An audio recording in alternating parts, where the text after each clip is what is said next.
ಭಾರತ ಪಾಕಿಸ್ತಾನ ನಡುವೆ ಯುದ್ಧದ ಛಾಯೆ ಇದೆ. ಈ ನಡುವೆ ಭಾರತಕ್ಕೆ ಹೊಸ ಬಲ ಸಿಕ್ಕಿದೆ. ರಷ್ಯಾದಿಂದ ಭಾರತಕ್ಕೆ ಬಂತು ಹೊಸ ಶಸ್ತ್ರಗಳು. ಈಗಾಎಸ್ ಎಂಬ ವಾಯು ಪ್ರತಿರೋಧಕ ಕ್ಷಿಪಣಿ ಹಗಲಿನಲ್ಲಿ ಕ್ಷಿಪಣಿಯನ್ನ ಉಡಾಯಿಸಬಲ್ಲಂತ ಕೆಪಾಸಿಟಿ ಅಂತ ಹೇಳಿದ್ರೆ ಸಾಮರ್ಥ್ಯವನ್ನ ಹೊಂದಿರುವಂತ ಕ್ಷಿಪಣಿ. ಭಾರತೀಯ ಸೇನಾ ಪಡೆಗಳಿಗೆ ಹೊಸ ಬಲ ಸಿಗ್ತಾ ಇದೆ. ಈಗ ರಷ್ಯಾದಿಂದಲೂ ಕೂಡ ಭಾರತಕ್ಕೆ ಬೆಂಬಲ. ರಷ್ಯಾ ಭಾರತದ ಮಿತ್ರ ರಾಷ್ಟ್ರಗಳಲ್ಲಿ ಒಂದು, ಸಂಕಷ್ಟದ ಸಂದರ್ಭದಲ್ಲಿ ಭಾರತದ ನೆರವಿಗೆ ನಿಲ್ಲುವಂಥ ರಾಷ್ಟ್ರ. ಈಗ ರಷ್ಯಾದಿಂದ ಭಾರತಕ್ಕೆ ಹೊಸ ಬಲ ಸಿಕ್ಕಿದೆ. ಈಗಾಎಸ್ ಎಂಬ ವಾಯು ಪ್ರತಿರೋಧಕ ಕ್ಷಿಪಣಿ ಇದು ಹಗಲಿನಲ್ಲಿ ಹೊತ್ತು ಉಡಾಯಿಸಬಲ್ಲಂಥ ಕ್ಷಿಪಣಿ. ಭಾರತೀಯ ಸೇನಾ ಪಡೆಗಳಿಗೆ ಹೊಸ ಬಲ ಸಿಗ್ತಾ ಇದೆ. ನೋಡ್ತಾ ಇರ್ಬೋದು ನೀವು ಕೂಡ, ಇದು ಭಾರತದ ಬತ್ತಳಿಕೆ ಸೇರಿದೆ. ಇದರಿಂದ ಶತ್ರು ಪಡೆಗಳಿಗೆ ನಡುಕ ಹೆಚ್ಚಾಗ್ತಾ ಇದೆ. ಶತ್ರು ಪಡೆಗಳಿಗೆ ನಡುಕ ದಿನದಿಂದ ದಿನಕ್ಕೆ ಹೆಚ್ಚಾಗ್ತಾ ಇದೆ.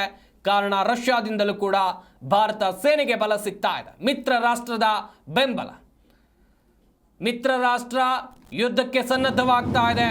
ಶತ್ರು ರಾಷ್ಟ್ರದ ಮೇಲೆ ಮುಗಿ ಬೀಳ್ತಾ ಇದೆ ಎನ್ನುವಂಥ ಸಂದರ್ಭದಲ್ಲಿ ಭಾರತದ ಮಿತ್ರ ರಾಷ್ಟ್ರ ರಷ್ಯಾ ಬೆಂಬಲವನ್ನು ನೀಡ್ತಾ ಇದೆ. ಈಗಾಎಸ್ ಎಂಬ ವಾಯು ಪ್ರತಿರೋಧಕ ಕ್ಷಿಪಣಿಯನ್ನ ಕೊಟ್ಟು. 3, 2, 1 now.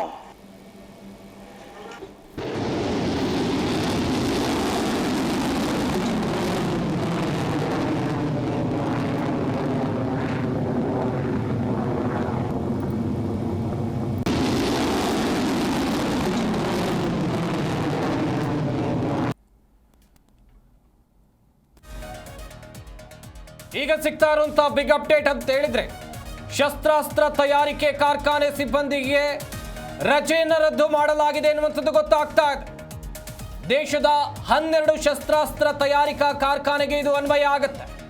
ಭಾರತ ಪಾಕ್ ಮಧ್ಯೆ ಉದ್ವಿಗ್ನತೆಯ ಪರಿಸ್ಥಿತಿ ಇದೆ. ಈ ನಡುವೆ ಹೊರಬಿದ್ದಿರುವಂತಹ ಆದೇಶ ಇದು. ಹೆಚ್ಚು ಶಸ್ತ್ರಾಸ್ತ್ರಗಳನ್ನು ತಯಾರಿಸುವಂತ ಸಲುವಾಗಿ ಈ ನಿರ್ಧಾರವನ್ನು ತೆಗೆದುಕೊಳ್ಳಲಾಗಿದೆ ಎನ್ನುವಂಥದ್ದು ಗೊತ್ತಾಗ್ತಾ ಇದೆ. ಸುದೀರ್ಘ ರಜೆಯನ್ನ ರದ್ದು ಮಾಡಿದ್ದಾರೆ ಹಿರಿಯ ಅಧಿಕಾರಿಗಳು. ವೆಪನ್ಸ್ ಜಾಸ್ತಿ ಬೇಕು ಶತ್ರುಗಳ ವಿರುದ್ಧ ಹೋರಾಟ ಮಾಡೋಕೆ. ಹೀಗಾಗಿ ದೊಡ್ಡ ಮಟ್ಟದಲ್ಲಿ ಭಾರತ ತಯಾರಿಯನ್ನು ಮಾಡಿಕೊಳ್ತಾ ಇದೆ. ಇತ್ತ ಶಸ್ತ್ರಾಸ್ತ್ರ ತಯಾರಿಕಾ ಕಂಪನಿಗಳ ಸಿಬ್ಬಂದಿಗೆ ರಜೆಯನ್ನು ರದ್ದು ಮಾಡಲಾಗಿದೆ. ನಾನ್ ಸ್ಟಾಪ್ ವರ್ಕ್ ಮಾಡ್ತಾ ಇದ್ದಾರೆ ದೇಶದ ರಕ್ಷಣೆಗಾಗಿ. ಅವರು ದೇಶದ ಭದ್ರತೆ ವಿಚಾರ ಬಂದಾಗ ಯಾವ ರೀತಿಯಾಗಿ ಭಾರತ ನಿಲ್ಲುತ್ತೆ, ಶಸ್ತ್ರಾಸ್ತ್ರ ತಯಾರಿಕಾ ಕಂಪನಿ ಯಾವ ರೀತಿಯಾಗಿ ಕೆಲಸ ಮಾಡುತ್ತೆ, ದೇಶದ 12 ಶಸ್ತ್ರಾಸ್ತ್ರ ತಯಾರಿಕಾ ಕಾರ್ಖಾನೆಗೆ ಇದು ಅನ್ವಯ ಆಗುತ್ತೆ. ರಜೆ ಇಲ್ಲದೆ ಕೆಲಸ ಮಾಡ್ತಾ ಇದ್ದಾರೆ ಅಂತ ಹೇಳಿದ್ರೆ ಭಾರತದ ಪ್ಲಾನ್ ಯಾವ ರೀತಿಯಾಗಿರಬಹುದು, ಲೆಕ್ಕಾಚಾರವೇ ಬೇರೆ ಇದೆ. ಶತ್ರು ರಾಷ್ಟ್ರಗಳಿಗೆ ನಡುಕ ಜೋರಾಗ್ತಾ ಇದೆ. ಪಾಕಿಸ್ತಾನಕ್ಕೆ ಭಯ ಹೆಚ್ಚಾಗ್ತಾ ಇದೆ. ಒಂದು ಕಡೆಯಲ್ಲಿ ರಾಜತಾಂತ್ರಿಕ ನಿರ್ಧಾರ, ಇನ್ನೊಂದು ಕಡೆಯಲ್ಲಿ ಭಾರತ ತೆಗೆದುಕೊಂಡಂತ ಒಂದಷ್ಟು ಗಟ್ಟಿ ನಿಲುವು.